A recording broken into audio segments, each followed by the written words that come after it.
bem-vinda aí ao nosso canal.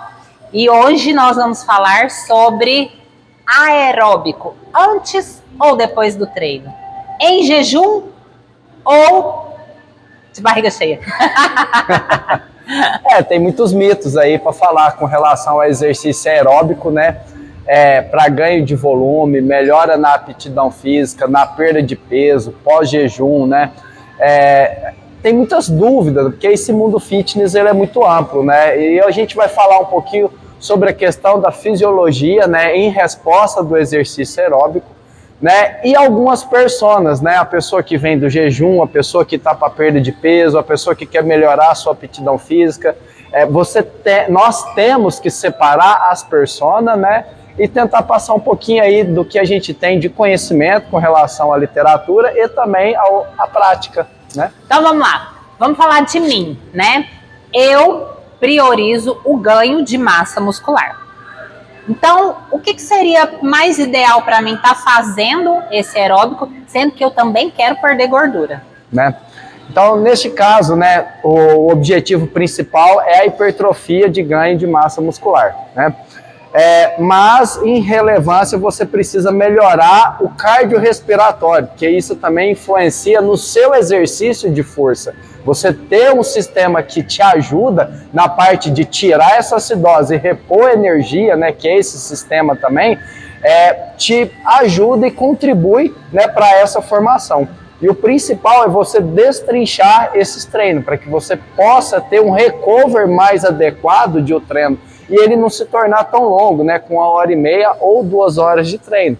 Então, o treino de musculação, né, o treino de força é extremamente intenso e em curto período de tempo, 40 minutos, 50 minutos, né, recover, né, faz toda a parte de reparação e depois você vai fazer os seus limiares em escala para o seu exercício aeróbico, né? Que é o que a gente coloca aí na planilha, né, treinos de 40 a 50 minutos, no máximo 1 hora, né? E... fugiu o que eu ia falar. Professora, por exemplo, que vocês falam sobre o jejum, né? Não, tá, o que eu ia falar é o que eu vejo muito, né, de algumas alunas aí da consultoria, é realmente isso. A parte cardiorrespiratória, ela falha primeiro do que a perna, né? Um treino de perna, né? Tô falando assim porque é o treino de perna que vai exigir muito, né, dessa parte. Ou talvez um treino de costas, né?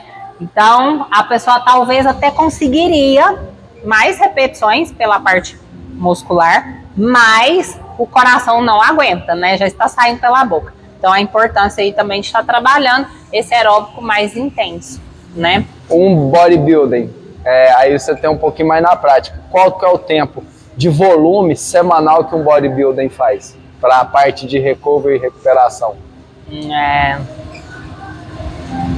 Não vem? Ó, em torno, né, na Organização Mundial da Saúde, né, o American College of Medicine and Sport, ele traz alguns números, né? Inclusive hoje, né, um aluno perguntou, como foi o meu aeróbico, né? Classifica o meu aeróbico. Eu falei, beleza, me conta o que você fez. Eu fiz o percurso tal, o volume, né, deve dar entre 6 e 7 quilômetros. E ele gastou 1 hora para fazer. Então, o pace dele foi de 6 a 7 quilômetros por hora. Né? Então, isso foi muito fácil. Aí eu respondi para ele assim, segundo a Organização Mundial da Saúde, segundo o American College of Medicine and Sport, foi ruim. Aí ele caiu para trás, né? Como assim ruim? Para vocês terem a referência, né? Você deve ter o percurso, né, em intensidade, para ficar bem fácil, 1 hora, né, 8 quilômetros por hora.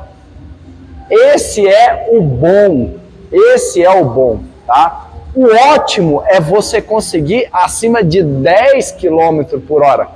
Nossa, mas não se desespera, tá? Tudo são projetos, né? Tudo para fazer sobre questão de volume e intensidade, por isso que é importante um treinador. 200 a 250 minutos, 8 km por hora. 150 minutos acima de 10 km por hora. Então, tudo provém da intensidade que você consegue treinar. Agora responde a sua pergunta. Quantas horas bodybuilding? em torno de 120 a 180 minutos. Isso vai depender da intensidade com que ele consegue colocar no seu volume. Mas pois o é, principal, por isso que eu não sei, porque é muito relativo, né? O principal é colocar isso, né, em referência. Eu consigo fazer qual tempo, qual a intensidade. Na parte aeróbica, você está falando. Na parte aeróbica. Tem muitos que não fazem, né? Muitos não fazem. Nem fazem. E será como que é a relação de recuperação dele com os exercícios físicos, né, resistido de força? Uhum. Tá, uma outra pessoa já com um objetivo diferente, né, que seria o contrário do meu objetivo. Essa pessoa, ela busca performance, ela busca um condicionamento físico melhor, ou ela vai fazer uma prova do TAF, enfim, né? Aí o que seria a indicação para essa pessoa? A prova do TAF, né? Eu já tive alguns alunos com relação à prova do TAF, né? São delegados, policiais, né? Que precisam ter um desempenho, né?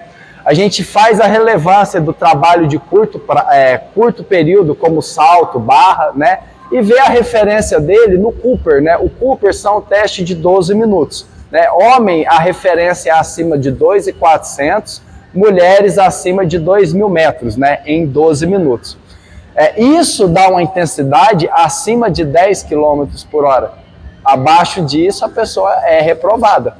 Então, o principal é você conhecer qual é o seu pace e conseguir propor aquilo ali com relação ao volume, onde você consiga, né, ter um desempenho otimizado, né, para o seu objetivo. O seu objetivo é melhora no cardiorrespiratório, então priorize a parte do seu treino. Na primeira parte, o cardiorrespiratório. A segunda parte, você coloca a parte de força.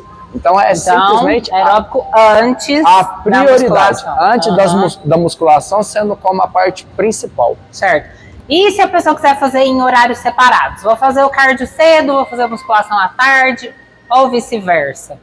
Vai interferir também?